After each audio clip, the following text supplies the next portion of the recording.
Բարև ձեզ սիրելի հայրենակիցներ, երբ մի տարի առաջ հիմնադրեցինք մեր ձևը շարժումը, ունեինք ընդամենը մի քանի տասնյակ աջակիցներ։ Այսօր արդեն 340,000 մարդ իր վստահությունն է տվել մեզ, որը մենք պետք է արդարացնենք։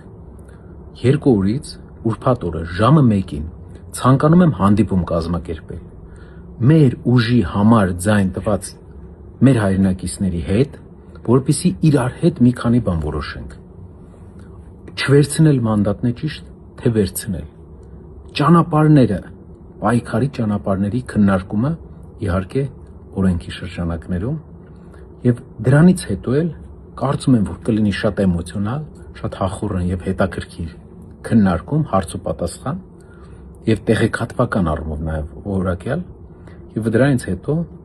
ես եւ մեր ընկերները կշարժվենք սահմանադրական դատարան, որպեսզի պաշտպանենք, քանի որ այդ օրը նիստ է լինելու ընտրությունների կեղծիքների դեմ, որպեսզի պաշտպանենք մեր հայրենակիցների ձայները։ Հանդիպմանը ուրբաթ օրվա Տաշիր արենայում ժամը 1-ին տեղի ունեցող հանդիպմանը գրանցվելու համար հղումը կտեղադրեմ։